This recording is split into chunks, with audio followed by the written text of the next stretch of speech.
कि साथियों आपका बहुत बहुत स्वागत है हमारे चैनल डंकी मंकी ट्रैवलर पर।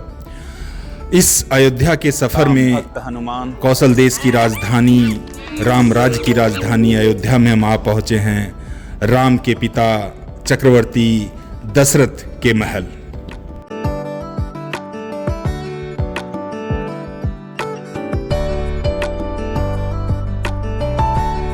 तो आपका बहुत बहुत स्वागत है दोस्तों इस प्रस्तुति में। और जैसा कि इससे पहले हनुमानगढ़ी हम गए थे, हनुमानगढ़ी से लगभग 100-150 मीटर की दूरी पे ही है चक्रवर्ती राजा दशरथ जी का महल।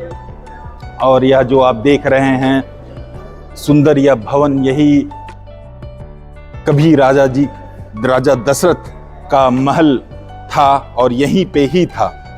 और जैसा कि मैंने इससे पहले आपको बताया कि ये पूरे दरबार में इधर देखेंगे तो राम जी, सीता जी और लक्ष्मण जी हैं। बीच वाले भाग में आप देखेंगे तो दशरथ जी की गद्दी है, उसके बगल में फिर राम सीता लक्ष्मण जी हैं, उसके बगल में भी राम सीता लक्ष्मण जी हैं, उसके बगल में राधा रानी और श्री कृष्ण जी हैं। यहाँ राजा दशरथ राम, भरत, लक्ष्मण, शत्रुघ्न के साथ विराजित हैं गद्दी पर। और यह खूबसूरत रंग बिरंगा यह जो महल नज़र आ रहा है, यह मुझे मतलब मैं पहले अयोध्या तो मैं पहली बार आया हूँ, बट मथुरा में जो द्वारिकाधीश मंदिर है उसके स्तंभों का भी जो स्वरूप है राजस्थानी कला में, इसी तरह से ही वहाँ पे सुंदर उनके भी स्तंभ है, तो उसी थोड़ा सा मेल खाता है द्वारिकाधीश के स्तंभों से। मगर ये काफ़ी ही अलंकृत और काफ़ी सुंदर भवन है। यहाँ पे पूरा यह आप देख सकते हैं पूरा स्वर्ण की पूरी आकृति दी गई है। मंदिर का जो ये मुख्य गर्भगृह है, यहाँ तक रामायण में दशरथ जी को देखता हूँ तो एक प्रतापी राजा के तौर पे देखता हूँ, जिनकी जरूरत यहाँ तक कि इंद्र को भी पड़ी देवा असुर संग्राम में, और उस संग्राम में कैकेयी जी का मदद करना और वह 2 वचन देना, वहाँ पे दशरथ जी का मुझे याद आता है। आंजनेय केसरी नंदन पवन पुत्र राम भक्त हनुमान, जय श्री राम जय। के पंडित जी से बात हुई, बता रहे थे कि यह मंदिर सुबह 9 बजे खुल जाता है, 10:30 बजे सुबह आरती होती है, 1 से 4 बजे यह मंदिर बंद हो जाता है और रात्रि 9 बजे तक खुला रहता है। अभी मध्याह्न काल का आरती हो रहा है।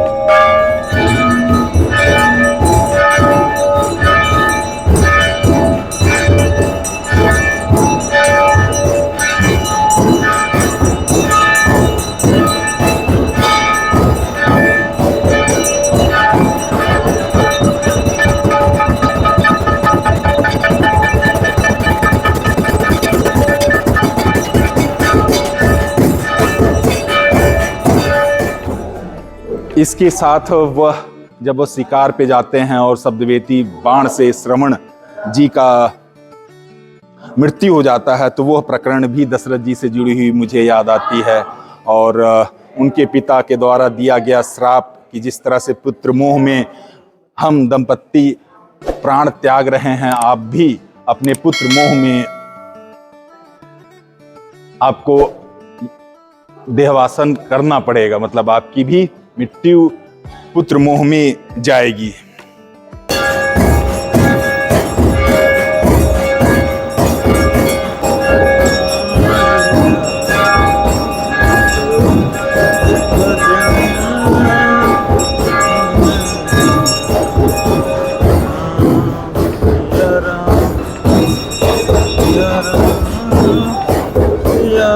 और जहाँ तक दशरथ जी की मतलब रामायण में मुझे याद आता है, वह एक पुरुष का अपने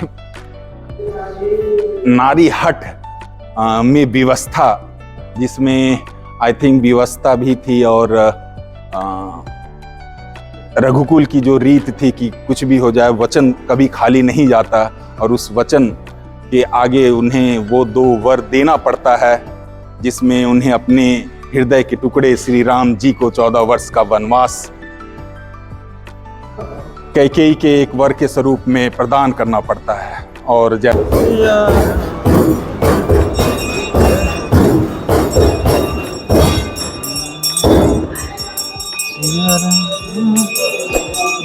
सिया राम, जय सिया राम,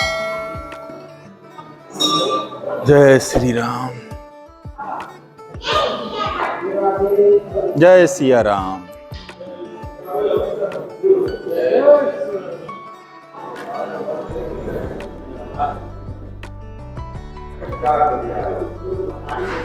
जैसा कि श्रवण के माता पिता ने श्राप दिया ही था और उन्हें उसी समय ही यह याद आ जाता है कि हाँ, उनके माता पिता द्वारा दिए गए वो श्राप अब समय आ गया है एक तरह से फलित होने का।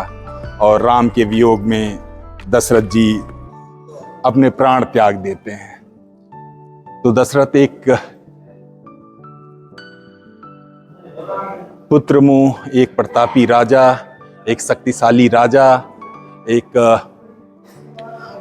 पत्नी और महिला के हठ का शिकार के तौर पे मैं देखता हूं उन्हें। जय सिया राम, जय राजा दशरथ, जय चक्रवर्ती राजा दशरथ, जय श्री राम। तो दशरथ महल में जब आप देखेंगे, जब बाएं से दाएं की तरफ देखेंगे तो यह जो सामने देख रहे हैं यह राम दरबार है, जिसमें श्री राम, सीता मैया और लक्ष्मण जी हैं। और बीच में दशरथ जी की गद्दी है और उनके बगल में भी राम जी और सीता जी के साथ लक्ष्मण जी हैं। और यह जो बड़ी प्रतिमा देख रहे हैं यह भी राम दरबार है। यहाँ पे भी माता सीता, अवधपति राम जी और लक्ष्मण जी हैं। और उसके बगल में राधा रानी के साथ श्री कृष्ण जी, मुरारी। जैसा देख रहे हैं कि इस आरती के बाद दशरथ महल के मुख्य गर्भगृह के मंदिर बंद हो जा रहे हैं और सायं 4 बजे या खुलेंगे और रात्रि 9 बजे तक खुले रहते हैं ना। 4 बजे खुलेंगे तो 7 बजे तक, 4 से 7, फिर 7 बजे कपाट बंद हो जाता है। अच्छा, पंडित जी बता रहे हैं 9 बजे कालराम भगवान का आरती होता है। अच्छा। अरे वो कनक भवन का। कनक भवन। तो दोस्तों, दशरथ महल से निकला जा रहा है। अगर आपको हमारा यह श्रम या परिश्रम या अयोध्या का सफर अच्छा लग रहा हो तो अपना आशीर्वाद, अपना प्यार इस चैनल को दीजिएगा। Please like, share and subscribe the channel donkey monkey and traveller guys. जय श्री राम, जय सियावर रामचंद्र की जय, जय चक्रवर्ती राजा दशरथ की।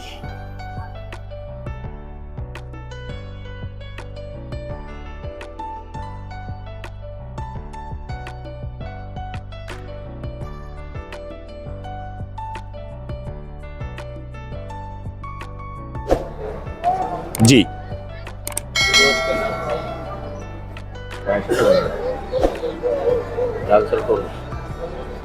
भी देख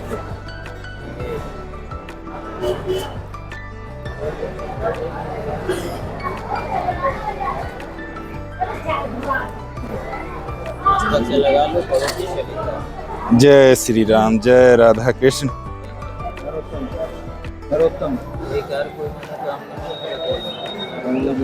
यह हमारा भविष्य है।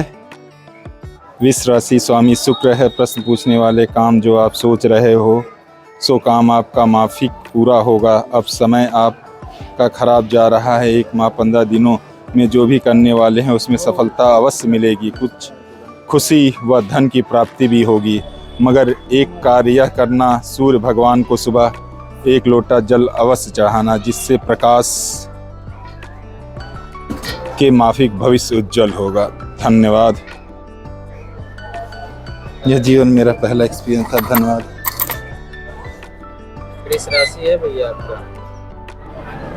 पता नहीं, हम तो कुंडली कुंडली मम्मी बताइए मिथुन पड़ता है, बाकी वैसे नाम से पता नहीं क्या पड़ता है। चलो वृष नाम बताइए उससे आपका राशि No, even mine is say Vittu only, but in Hindi we say Vrich. Vrich means scorpion. Mithun is Gemini. Yeah, Gemini. According when they see the time and everything, no, it will come to scorpion. I There don't are know two. about. One is as per calendar, English calendar there's one, and as per horoscope there's one. हाँ So according to English, yours is Gemini. Right, According to the horoscope or something, it will come Scorpio. Scorpio.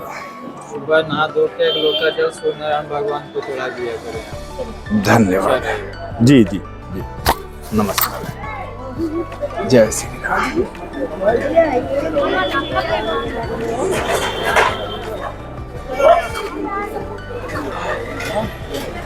Mummy कहाँ गई?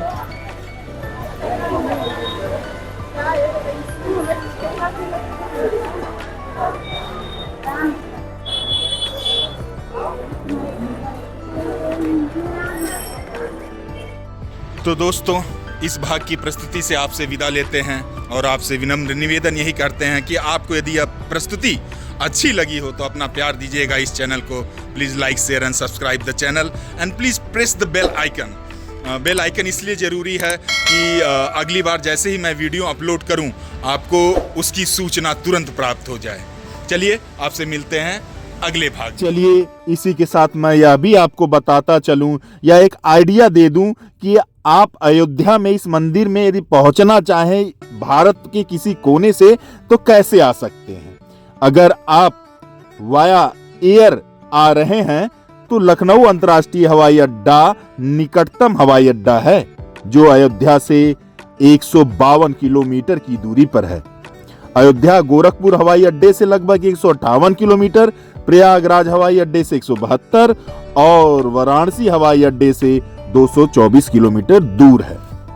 अगर आप train से आ रहे हैं तो अयोध्या लगभग भारत के हर प्रमुख महानगरों एवं नगरों से भली भांति जुड़ी हुई है।